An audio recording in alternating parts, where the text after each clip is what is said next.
क्या माँ, आपने गीजर ठीक नहीं करवाया क्या? अरे हाँ, मैं बताना भूल गई। अरे वो मिस्त्री आया था, कह रहा था कि इसमें बहुत खर्चा है, तो इसे ठीक कराने से बढ़िया है कि नया ही ले लो। अच्छा, तो नया ले लो ना फिर।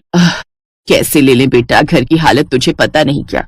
तेरे पापा की पेंशन पर ही तो पूरा घर चलता है। कहीं ऐसा ना हो कि गीजर के चक्कर में रोटी खाने के भी लाले पड़ जाए। अरे यार, पर इतनी ठंड में मैं नहाऊं कैसे अब? चिंता मत कर, मैं तेरे लिए गैस पर पानी गर्म कर देती हूँ। अपनी माँ लाजवंती की बात सुनकर शुभांगी ने नाक भौंसी कोड़ ली। फिर कुछ देर बाद रसोई में, माँ वैसे अपनी ये मिक्सी कितनी पुरानी होगी? कम से कम 12 साल तो हो ही गए। हाँ तो इसे अब बदलो ना माँ, कब तक इसके प्राण लेती रहोगी? चुप कर, सही तो चल रही है, और मुझे कौन सा इसमें चट्टाने पीसनी है। तू ज्यादा चू चपड़ मत किया कर, समझी? जब तेरी शादी हो जाएगी ना, तब देखूंगी कि तू अपने ससुराल में कितना नया और बढ़िया सामान लगवाती है। हाँ हाँ, देख लेना।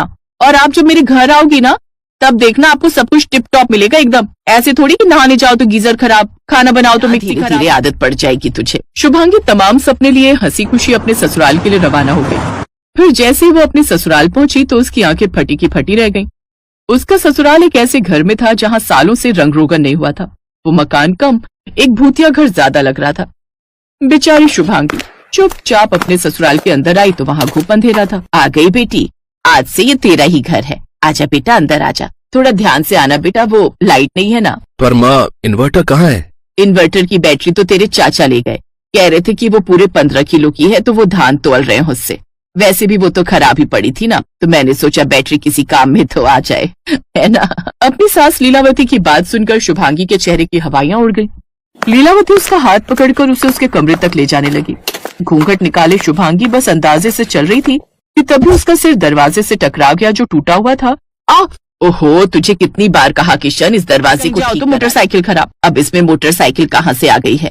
तेरे पापा की मोटरसाइकिल तो एकदम ठीक चल रही है। हाँ, पर वो भी आपकी जितनी पुरानी हो चुकी है। देखना एक दिन कहीं रास्ते में ही राम राम ना बोल दे। अरे शुभ शुभ बोल, पगली कहीं की। शुभांगी अपने माता पिता की इकलौती संतान थी और स्वभाव से कुछ नकचड़ी भी थी। ऐसे कुछ दिन बाद, शुभांगी, ओ शुभांगी। हाँ माँ, बताओ। ये ले, आ गया तेरा नया गीजर। अब नहा जितना नहाना है। अरे वाह, ये हुई ना बात। अच्छा, और नई मिक्सी? तू अभी पिटेगी की बाद में? बाद में। ऐसे कुछ और साल बीत गए। शुभांगी की शादी किशन नाम के लड़के से हो गई और शादी के दिन, देख शुभांगी, मेरी बात ध्यान से सुन। तेरे ससुराल वाले बहुत अच्छे हैं। अरे सोच, लड़का अच्छा कमाता है, शहर में मकान है, फिर भी एक पैसा दहेज नहीं मांगा। तेरी तो किस्मत खुल गई बेटा। अरे महल में जा रही है तू, मखमल का बिस्तर होगा, नौकर चाकर होंगे, लंबी सी गाड़ी होगी, गीजर, वॉशिंग मशीन, सारी सुविधाएं होंगी वहाँ। अच्छा माँ, मैं बहुत खुश हूँ, पर इतनी सुविधाओं के साथ मैं रहूंगी कैसे? तू मेरी सुनता ही नहीं। माँ, वो 6 महीनों से टूटा पड़ा है, और आपने कब कहा मुझसे? चुप कर, बहुत बोलता है तू। बहू आराम से आना। हाँ जी जी मम्मी जी। शुभांगी ने अपने कमरे को ध्यान से देखा। सुहागरात के लिए कमरे में सजावट के तौर पर 2 प्लास्टिक के छोटे छोटे गमले रखे थे और बेड के पास जमीन पर एक चादर पड़ी हुई थी। अरे लगता है ये चादर यहाँ किसी ने गलती से बिछा दी, मैं इसे उठाकर रख देती हूँ। अच्छा एक बात सुनिए जी। हाँ हाँ, कहो ना। ये दरवाजा तो टूटा हुआ है, तो फिर आप समझ गए ना। किशन ने अपनी पूरी ताकत लगाकर दरवाजे को उठाया और उसे बंद कर दिया। ये देखकर शुभांगी ने राहत की सांस ली, लेकिन दिक्कत ये थी कि अब वो कुंडी खुलने का नाम ही नहीं ले रही थी।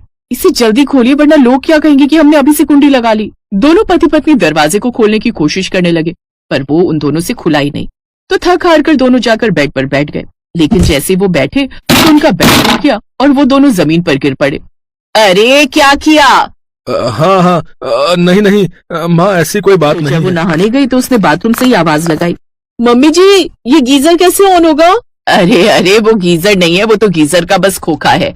उसके अंदर देख, साबुन, तेल, शैम्पू सब रखा है। दरवाजे के पीछे देख, वहाँ पानी गर्म करने वाला लट्टू रखा है। बस तार जोड़कर उसे बाल्टी में डाल दे, पानी झट से गर्म हो जाएगा बेटा। शुभांगी किसी तरह नहा धोकर बाथरूम से बाहर आई तो उसने बड़ी हिम्मत करके अपनी सास से पूछा, माँ जी वॉशिंग मशीन कहाँ है, कपड़े धोने हैं।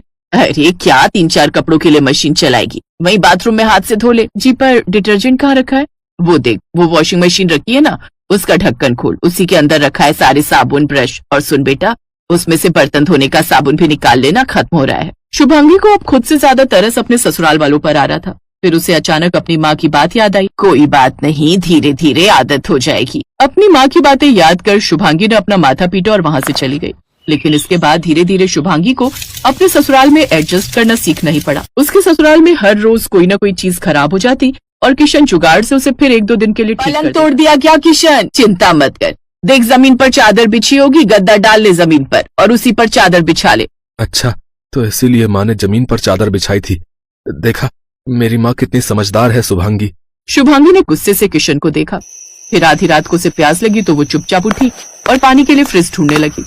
उसने मोबाइल की रोशनी में फ्रिज ढूंढी निकाला, लेकिन जैसे ही उसने फ्रिज खोला तो उसने देखा कि उसके अंदर तो नमकीन, बिस्कुट और चीनी का डिब्बा रखा हुआ था। हे भगवान, ये क्या है? क्या हुआ बहू, क्या ढूंढ रही हो?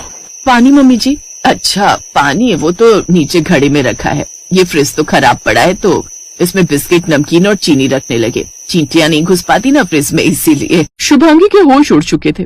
वो किसी लाश की तरह अपने कमरे की तरफ बढ़ गई। अब उसके मन में कोई उत्साह नहीं था और ना ही कोई उमंग थी। फिर अगली सुबह, मम्मी जी ये गैस नहीं चल रही। अरे वो सिलेंडर खत्म हो गया तो तुम चूल्हे पर ही बना लो चाय। वैसे चूल्हे पर बढ़िया स्वाद आता है चाय में, है ना किशन? हाँ माँ, हम तो रोज ही पीते हैं। इसी तरह शुभांगी ने चूल्हे पर चाय बनाई